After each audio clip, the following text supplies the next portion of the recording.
97, 98, but we're always at the top of the ERA and the SEC and the country, and lucky to have him, and hopefully he can share a few new ideas with you.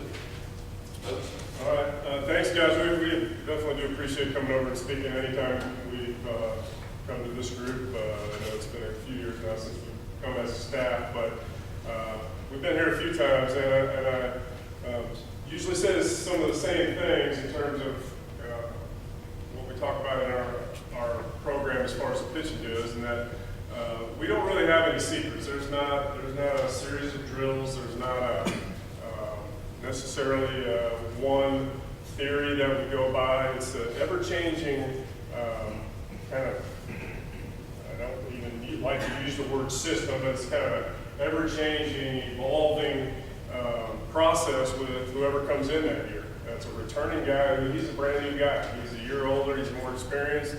There's a new guy who has to make a transition, and it's not a whole lot different than what you're dealing with. And I've been blessed and fortunate enough to coach Division I pitchers for this will be my 26th year now. And with 6 years being a head coach in there, where I was coaching the pitchers as well, and it's been a fun ride. It's been a up and down ride at times, and it's always the same going into each year. You have a lot of optimism. You feel good about a certain group of guys, and then some of those guys disappoint you in terms of what they end up performing for you, at what level they perform for you, and then there's a group of guys that they come on, and all of a sudden the guy comes out of nowhere and he ends up being one of your best guys, and it happens all the time. There's stories that have been well documented in our program. Michael Roth's one of those. There's many of them back from when I coached here from 97 to 2004 with Coach Tanner the first round when I was here.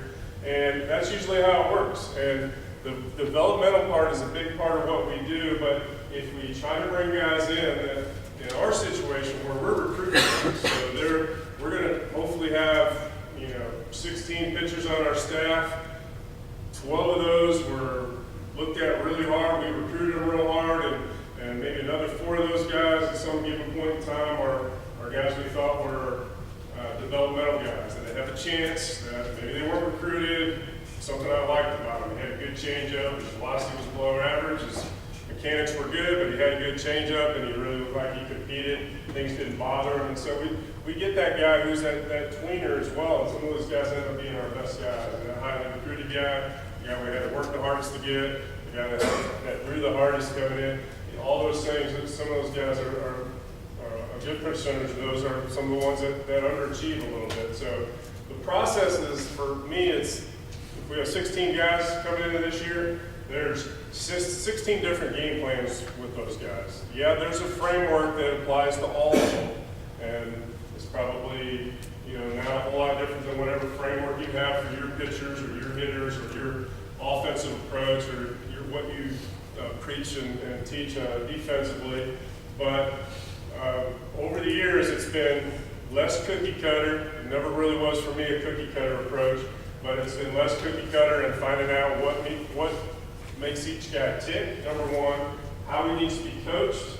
Number two, have myself evolve with that guy in terms of how to coach him and not have to coach each guy the same way and just with my personality, but figure out what works for each guy and how we're going to get the most out of each guy. Because the bottom line is, if we get the most out of him, we feel good about the developmental process. He's got the most out of his ability. We always get there, definitely not.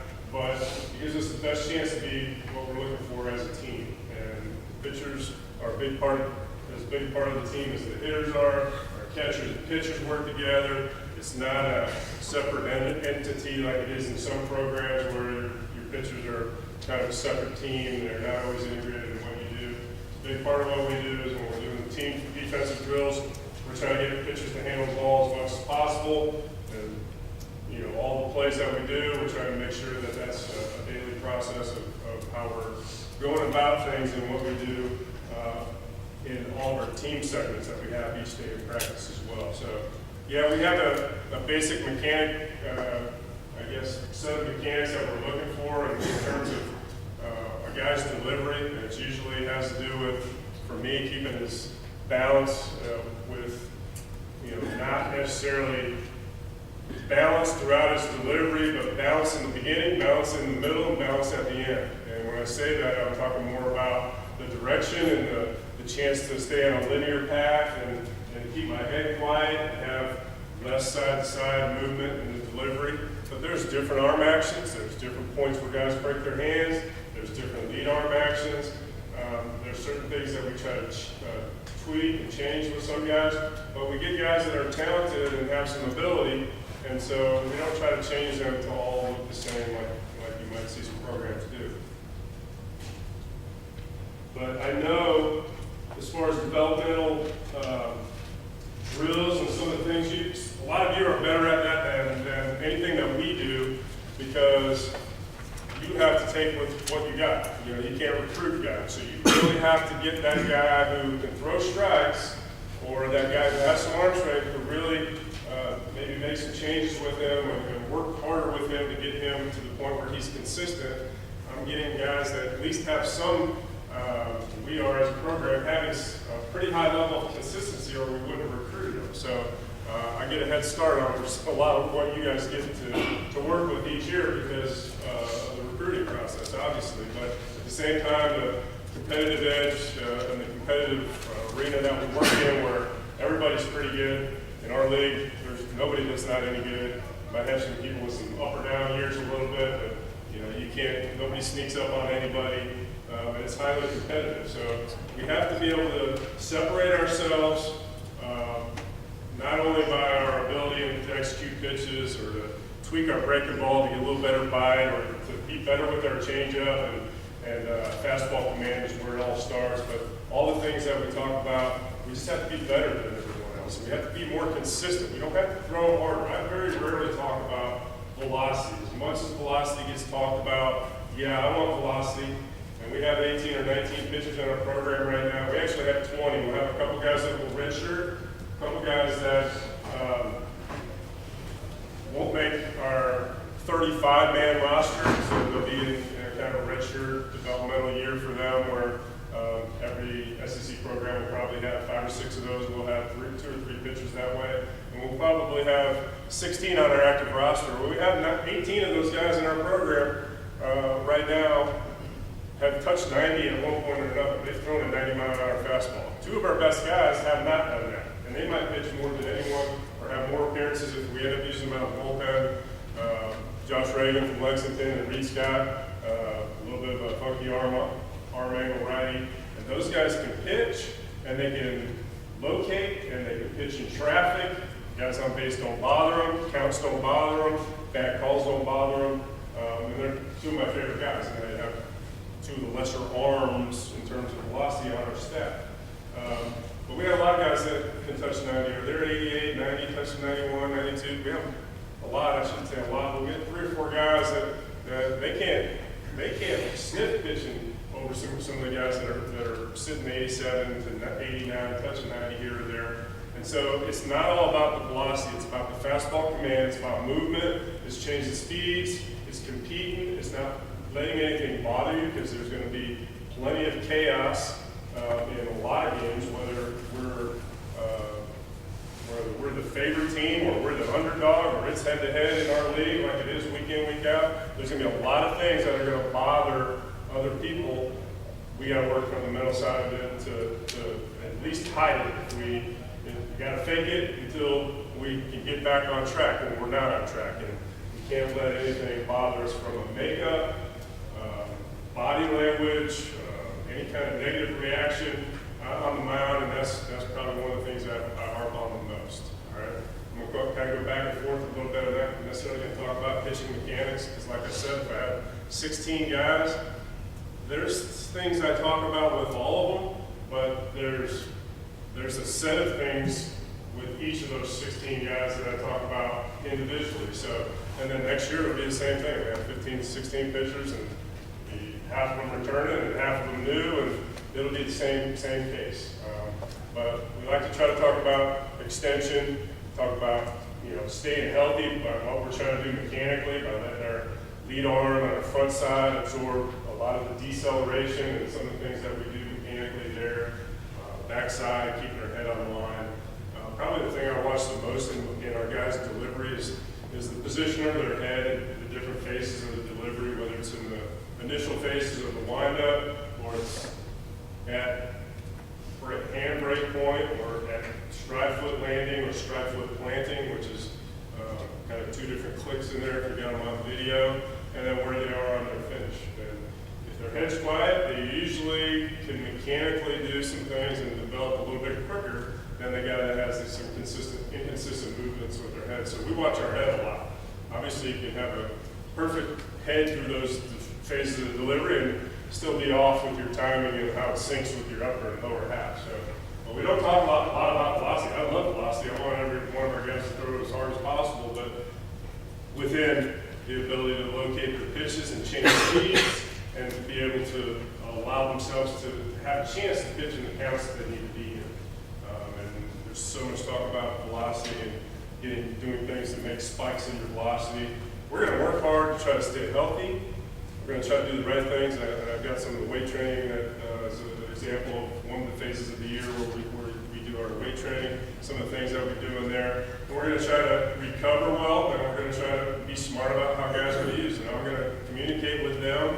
I'm going to have an idea who needs more bounce back time, who bounces back better, what their workload can be. Have we ever, push those limits? At times we do. We try not to. And there's certain guys that you see, that can maybe bounce back better. Their delivery allows for less recovery time, and some of those guys are valuable relievers for you. But you can occasionally exceed what you think you want to do with some guys if you're not doing it on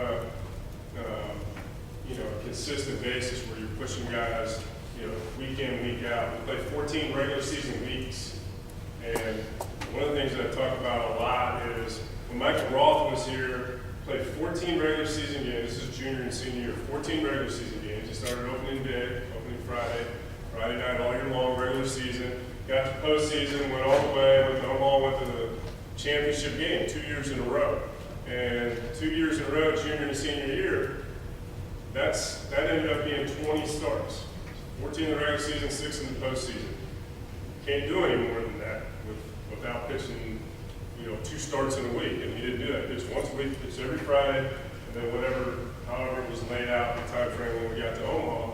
But he did it back-to-back years without missing a start, without us having to move him off of Friday and put someone else in there because he's a little tender, or he was, didn't bounce back good, or we had to pick a week in there to give him a little rest and to let him get a little stronger. And he got stronger as the season went on, because we adjusted his bullpen. He worked tirelessly in the weight room in between starts. What we did in our training room, and obviously too, because we had all-American setup guy and all-American closer, he didn't go CG, but maybe 2 times in those 40 starts. So, I mean, it's about, I don't care how hard we're going. That, to me, is an important aspect of really what we're trying to do. We want guys to stay healthy, answer the bell each week, not go down either inconsistency-wise or go down because there's tendonitis involved or because we push the guy a little bit too far. We're trying to make sure that we're doing as much and as often as we can the right things with our guys and keeping them healthy as much as we can. But we don't have any secrets in the weight room. We don't have a secret cool down or warm up. Everybody does a little bit different warm up. Some guys like to throw the plyo balls to get their arms loose a little bit against in our bullpen against the wall as part of their routine. We use the Jagger bands and a preset routine a little bit as we're getting ourselves loose. And I know a lot of you use a lot of those and see those, but it's not dead set. I want guys to develop their own. Or go, okay, this is what we're going to do. We're going to do this dynamic stretch. We're going to do this. I want some kind of band work, and then minimally these 3 movements, but here's another 6. Figure out which ones help you feel like you're getting ready to throw. You can ply a ball against the wall a little bit. For us, it's usually the 1-pound ball, just getting a little bit of both external and internal, and actually do some throws into the wall, maybe 4 or 5, just getting their arm going. And then we have some lead-up drills to whatever we're doing, in our flat ground, our bullpens, or whatever it is. I've got a bullpen sequence listed for you. It's just, and you you didn't get one, there's some more up here, and you can take a look at it. It usually is how it goes. We have flat ground, starts at working the 60 feet. It's not always 60, 90, 120. Sometimes we'll exceed that, but that's usually the number of throws in our flat ground work that lead up to a bullpen. This bullpen is about 4 or 5 weeks into our throwing program. That's why we're working at 80% in that second set. Very rarely do we talk about throwing at full speed in the bullpen. When we work those hitters at the end, we usually pump it up a little bit and try to create a little bit more of a game rhythm or game tempo. But especially in our first sets, and we like to break our bullpens into sets, especially in the first sets, I want it toned down. I want it a little more deliberate, and I want guys firm enough to be able to feel the rhythm and timing that they need, but whatever speed that they can locate the best at. If that's at 70%, and you're not locating at a pretty high rate, then you can't go to 80%. You can't go to 90% in that first set. So that first one's usually a lot more under control, getting a feel for your pitches, maybe turning a couple of them loose, and then bumping it up in the second set in terms of intensity. And that's typically how it goes. All the bullpens aren't in this order, but we like to use usable sequences that make you move the ball around, and we usually start with fastball. We always start out of stretch. Just feel like it leads into developing and having a good workout independent. We start that way. Just getting the feel out of the stretch first and being able to make sure that we get at least 50% of all the reps out of the stretch, and then we're comfortable and working on not losing anything out of the stretch. If anything, we're better out of the stretch with our stuff than we are with the windup and more consistent. But we like to use usable sequences. So I rarely go 3 times at the same spot. Okay, in any of the workouts that we do. A lot of times it's either doubling up and then going somewhere else with the fastball, moving it diagonally, in and out, going on the hands, elevating in the middle. The fastball sequence is usually 8 or 12 that we usually start our pens with. A lot of times it's 2 down away, or 2 glove side, and then 1 on the hands, or 2 on the hands, and just keeping guys moving their release point, diagonally, and not just stay 8 pitches down and away in a row, and until you finally make that adjustment. Sometimes I'll come back and go, we're not going to move on off speed until we nail down that we didn't hit that outside corner, we didn't get glove side good enough. We're going to hit it a few times before we move on and make sure that we're not getting by with thinking that we're okay, even though we established no fastball in the beginning part of our set. So the same thing with the change-ups, and you can see the spin and changes there. There's usually a usable order, and I like to throw change-ups right on right, and I like to throw change-ups left on left. And there's not a dead set rule for me that a lefty can't throw a change-up to a lefty, and there's not a dead set rule that a guy can't, if I trust him and I feel like the action of his pitch versus this particular hitter.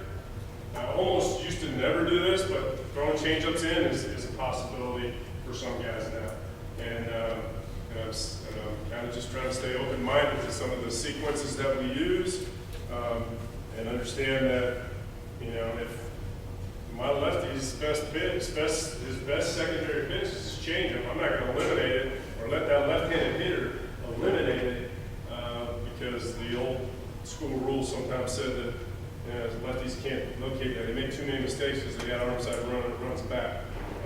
That doesn't have to work that way. If you work hard enough at it, it needs to be a pitch that, if you're a right-handed pitcher or a left-handed pitcher, that both right and left-handed hitters have to respect.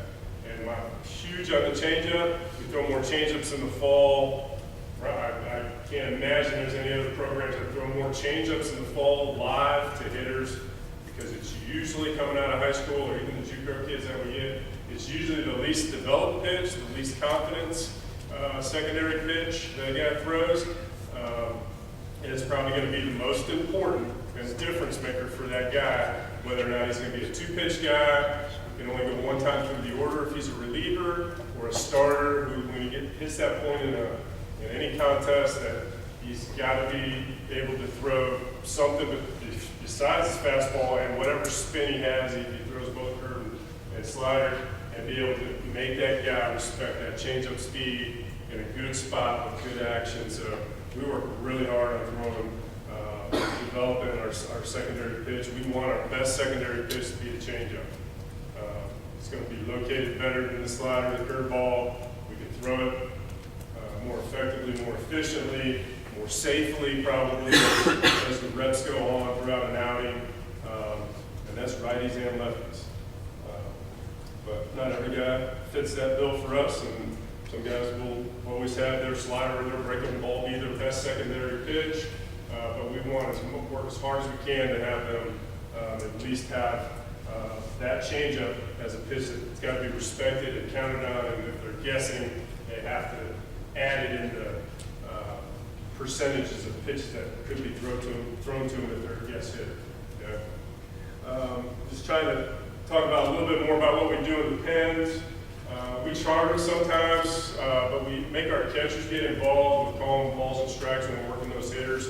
But we'll chart them some and try to work on percentages of strikes that or missed, not necessarily strikes, but hit targets. You know, if we're elevated in the middle, I like to elevate in the middle a lot because sometimes you're elevating and you go in and you don't get a chase swing as much as you do if you elevate right down the middle. Obviously it gets crushed if you miss low, but if you can elevate in the middle and get right under really that where that swing plane is most comfortable for that guy, you can get a lot of chases right under the plate and work it up in the zone. A lot of hitters are taught to try to hit the ball that's low, and when it hangs, hit it, but when you get to that next level it's hard to lay off of. We work hard on that elevated fastball in the middle, and we'll work hard on getting the ball on hands. Now, in BB cores, we'll work a lot more on the hands than a lot of people will than they used to. So, but we'll use usable sequences. We'll chart our bullpens. We video almost all our pens. I don't always get them watching their videos. It's more for me, and then I'll pull them. Hey, well, I'll watch a couple of these. I don't want them being totally obsessed with the video. We use more video in the spring from game footage and watching hitters, get the feel for hitters, and maybe seeing some pitches that were thrown to them prior to a series, especially in the league. We'll do some of those things, but the fall I'll get them wrapped up in video a lot more than I will right now. This time of year, we're almost ready to throw live again, like we will next weekend. And then we'll pick some spots. Got struggling, and then we'll get in the video room a little bit more. If he's doing okay, I may pull some things just to reinforce what he's doing video-wise to go. And this is why you're a lot more consistent than you were in the fall. Or this is why things are starting to click. You've got to make sure that your head's staying quiet. It's not moving towards first or towards third with your first movement from your rocker step or whatever it is. Lead arm actions where we look a lot, backside extension, and working on watching that on video as well. So jumping around a little bit, I'm going to give you a chance to ask a bunch of questions. There's a lot of weight training stuff here as well that the lifts are, there's no secret. I mean, we'll do some plyos, we'll do some box jumps, we'll do some things that are explosive. We'll do a lot of agility work because we want to try to be as athletic as we can be. We want our pitchers to be as athletic as possible. A lot of people joke and call them non-athletes, but some of our most athletic guys are pitchers. All right? They might not be able to feel the ground balls or turn it down play in an athlete that way, but they can jump, all right? They can move laterally, and they can do some things. Their hands might not be as good because they don't feel as many ground balls, but we're going to work hard. A lot of those things, fielding bunts, having good footwork, because the better athletic pitcher also develops faster. And we got guys that aren't athletes, they're blessed with a very good arm. We got to try to keep them as athletic as they can be and have their lack of athleticism not be a negative for them. And obviously take advantage of what they are capable of doing. And it might be that they're a hard thrower, or they have a really good secondary pitch, or a combination of a lot of things stuff-wise, but they may be less athletic. So maybe they don't hold runners or have a good move if they're left-handed, or so we'll just try to work on being quick to the plate and stop the running game in every other way possible that we can. So any questions on this bullpen sequences that you see there? how that looks to you. I don't usually throw anyone more than a 45 pitch bullpen at any point in time. What I was saying with Roth earlier was that he would want to throw more in between starts, and Mike Roth kind of had to feel what he wanted each day, but got to the point where I convinced him that, hey, you don't need it you don't have to be perfect, you don't have to throw the perfect bullpen on Tuesday to be able to start and be really good on Friday.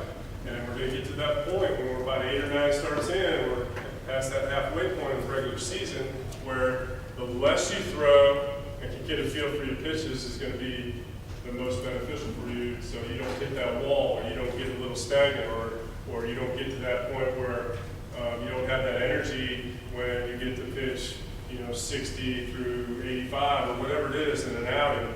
And he bought out one thing he bought into that I kind of convinced him of, because if I wasn't standing there or I let him just go throw, he would throw forever in a bullpen in between starts until he felt everything was exactly perfect. And I convinced him it didn't have to happen that way, and kind of bought into it. And I think that's part of the reason that he was able to be as durable as he was. But we never really throw more than a 45 pitch pen.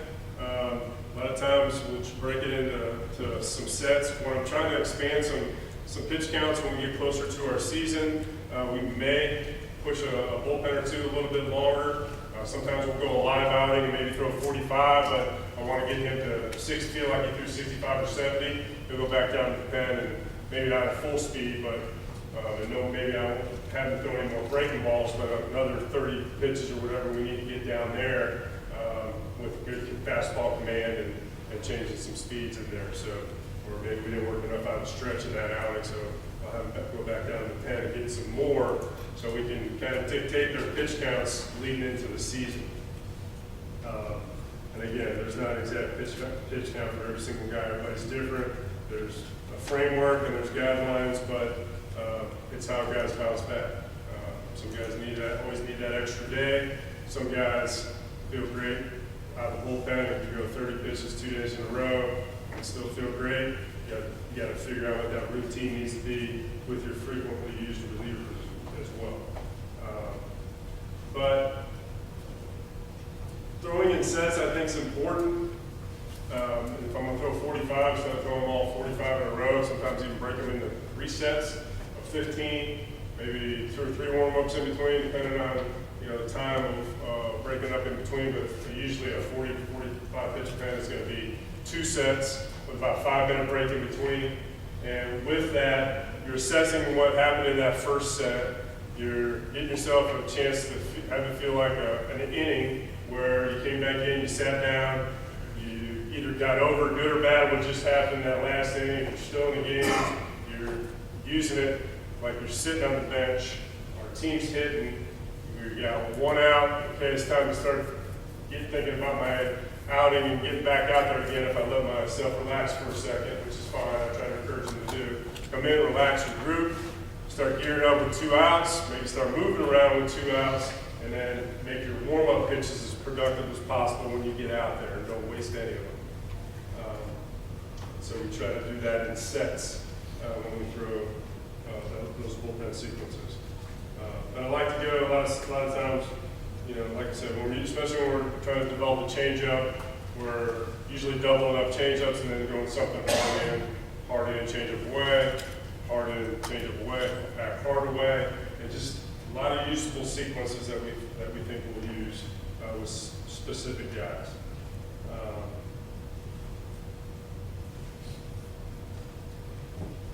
Keeping them healthy involves, again, going back to just communication. And